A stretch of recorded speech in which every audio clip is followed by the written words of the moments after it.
Good morning. It's Monday, March 3rd. Here's what we're working on. U.S. tariffs on Canada and Mexico are set to take place tomorrow. Liberal leadership candidate Chrystia Freeland is campaigning at a steel manufacturer in Hamilton today. And we're going to share all the highlights from last night's Oscars.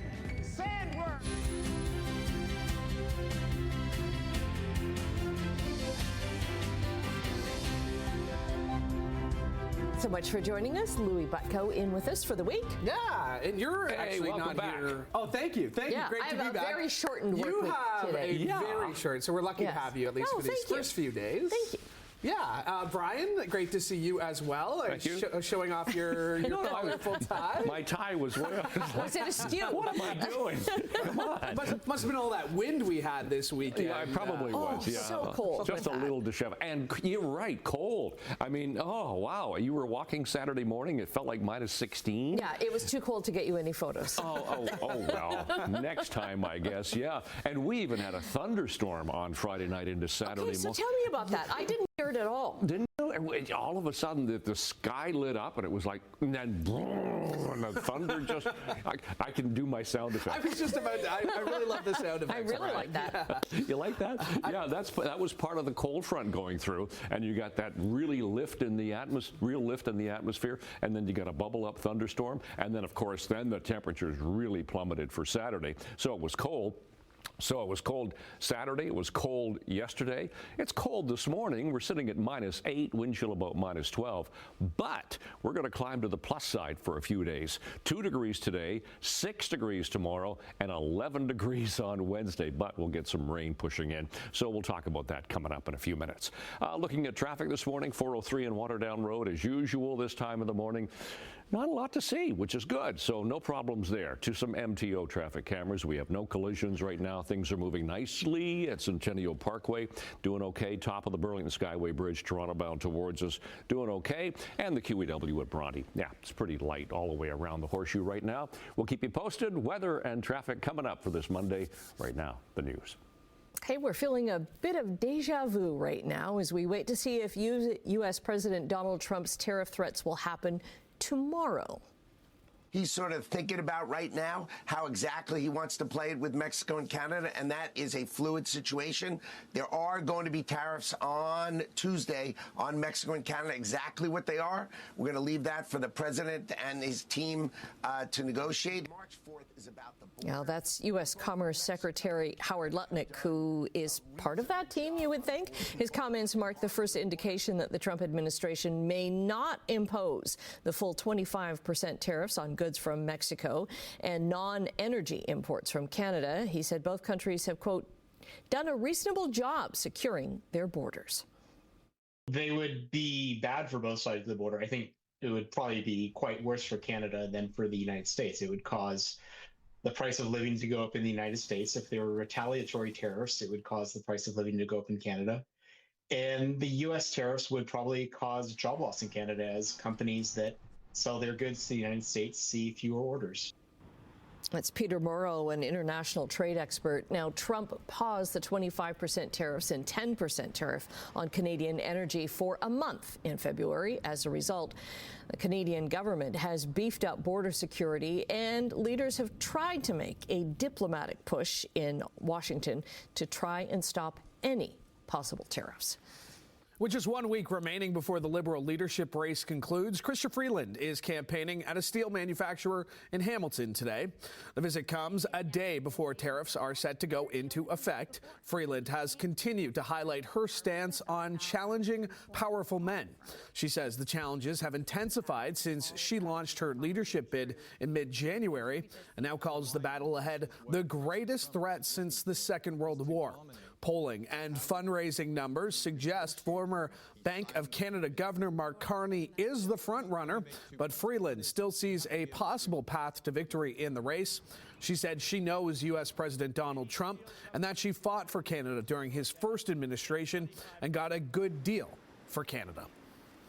A sentencing hearing is set for today in Cayuga, almost 2 years after 32-year-old Gabriel Cabral died while working at Stelco's Nanticoke plant during an incident which also claimed the life of another man. Now, Cabral's mother hopes that Stelco and John Kenyon Limited, which was a contractor there, who have both been charged in this incident, are held accountable. We received a call from his phone, which for a moment I thought he was okay.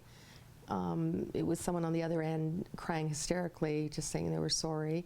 So at the end of it, it was one of his coworkers, and he told me to head to Hamilton, and we head to Hamilton, and then we waited there half an hour to find out he was airlifted to Sunnybrook in Toronto. I hope the two parties are held accountable for their, lack of enforcing rules.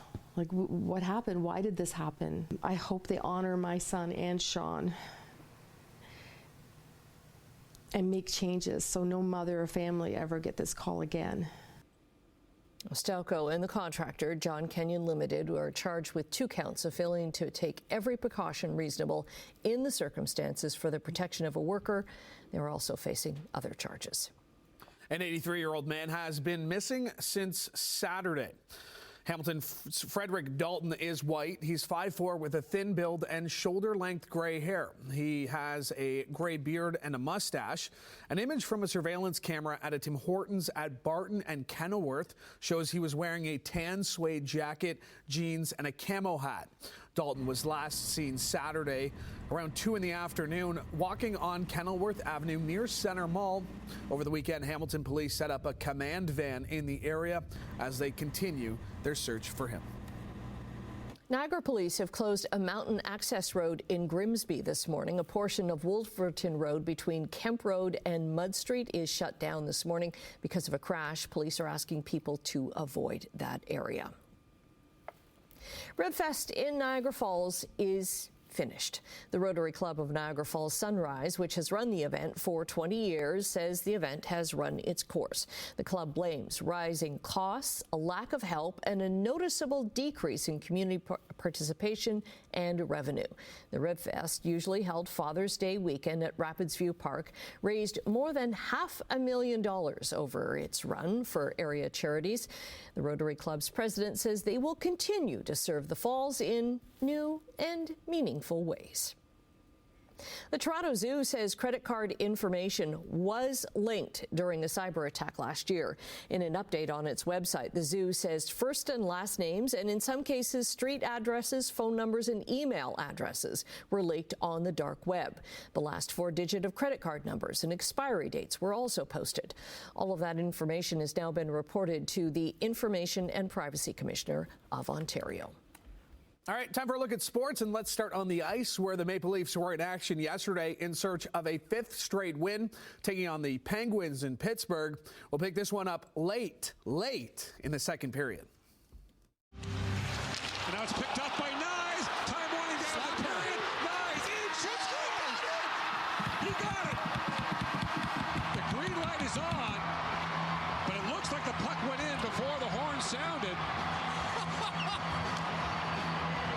Gotta be kidding me! Matthew Nyes with the rare hockey buzzer beater to end the second period, scoring with 0.1 seconds left on the clock.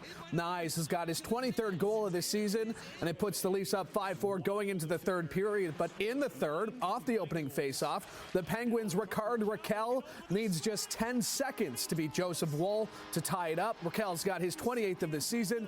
We're tied at 5. Rest of the third period would solve nothing. This one needed OT. Move there. McCabe steps on for Toronto. Nylander winds it and shoots, scores!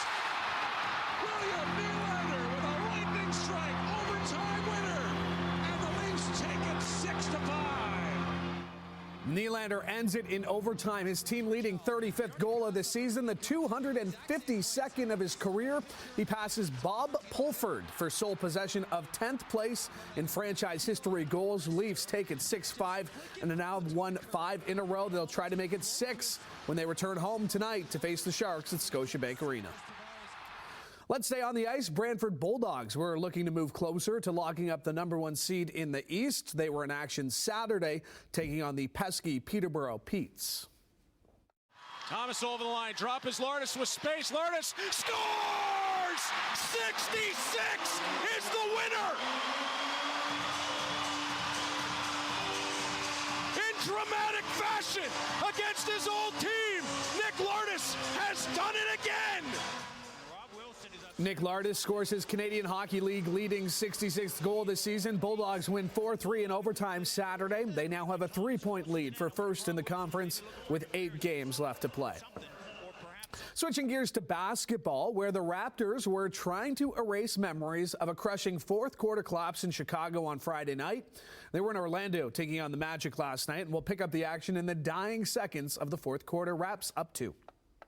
All right, here we go. 2-point game. Toronto in the lead. Wagner takes a drive. He missed a layup. He can't believe it. A jump ball with 0.4 of a second left. Franz Wagner had the chance to tie the game, but he misses the wide open layup as the Raps, who led by 15 with less than 4 to go, somehow managed to hold on for the victory. They take it 104-102 the final. Magic won't have to wait long for revenge. These teams go head-to-head again Tuesday in Orlando. Sticking with the association. Chris Paul. SGA. Oh, afterburners. 2 more. 29 points for Shai Gilgeous-Alexander. The Hamilton native doing what he does best, putting up 31 points in just 32 minutes on the floor as the OKC Thunder won their 49th game of the season with a 146-132 win over the San Antonio Spurs. SGA leading the NBA in scoring this year, averaging just over 32 points per game, while his Thunder currently have the best record in the West, 10.5 games up on the second-place Lakers. And want to take you back to Saturday, where the Red Wings and Blue Jackets were facing off at Ohio Stadium in the NHL's Stadium Series. And it was a special moment before the game as the family of the late former Blue Jackets forward Johnny Gaudreau helped lead the Blue Jackets onto the ice in front of the more than 94,000 in attendance. As for the game itself, the Blue Jackets would score twice in 30 seconds to break a 1-1 tie in the second period, and they would hold on for the 3-2 win. Woohoo, it's Monday. Let's think positively here. 12 minutes after 6 o'clock, 3rd of March. Yay, we got into a new month over the weekend, and it is going to start to mild up, which we'll talk about coming up. First of all, look at traffic. 403 Waterdown Road once again. That's our exclusive camera. No problems right there. It's getting a little bit busier. And our MTO traffic cameras actually still moving quite nicely. QEW Ontario in St. Catharines all the way through Centennial Parkway. No volume there. Fairview Street looks good. So does the Ford plant, and so does the Etobicoke Creek, Toronto bound towards us on that camera. Okay, let's get to our temperature this morning. Well, out the door, we're sitting at -7 degrees, so that's how it looks right now. If I advance this and then go one more is where I want to be. -7. Yes, I had the wrong graphic up there. But the winds are light, south-southeast at 9. Feels like -12 at the moment, so it's a chilly start to the morning here. So what we're looking at for school today, we're going to climb to the plus side. We should hit +2 today. We'll have a mix of sun and clouds, so it'll be milder today. Yesterday we only got to -6, wind chill about -12 to 13. What we have is that weak southerly flow at the moment. It's fairly light. The winds will start to pick up as the day goes on, but it's going to be a southerly flow, and that's what's going to help our temperatures climb. But look at the rain that's going to push in by the time we get to, well, Tuesday night into Wednesday. That's because the temperature spikes up to double digits by the time we get to Wednesday. So 2 degrees today. One a little further away from the lake, but we should have a mix of sun and clouds. So sunshine, mild temperatures, we'll take that for the 3rd of March. Tonight, temperatures just dip into the minus column. -1, -2, wind chill about -6. It'll be fairly cloudy, and we could get some mixing, some ice pellets, some freezing drizzle, maybe even some flurry activity. And then tomorrow, we'll start off with some flurries, and then we could get some mixing precipitation again. But temperatures milder tomorrow, 5, 6, and 7 around the horseshoe for tomorrow. So out the door, 3rd morning of March, temperature at the moment sitting at -7, wind chill -12. We do have a little bit of light snow at the moment. So we will talk about the long range forecast coming up. And that, Louis. Okay, right after the break, we're going to say good morning to Emily Vukovic. She's got a preview and chat. Lots of Oscar talk, I can imagine. Yes. So many surprises and upsets last night. Also, talks between Canada Post and its union ended on the weekend without a negotiated settlement. What's next? 6:17. Let's say good morning to Emily Vukovic. Lots coming up in Chit Chat today. Hi, good morning. Well, all of us are so exhausted because we stayed up to watch the Oscars last night, didn't we? No. Not Speak one for of us. yourself, maybe? Yeah, no. No, not one of us. We get up way too early for that nonsense. But we are going to be talking all about the Academy Awards. We'll talk about how Conan O'Brien did as the host. We'll give you some memorable highlights and some of the shocking winners.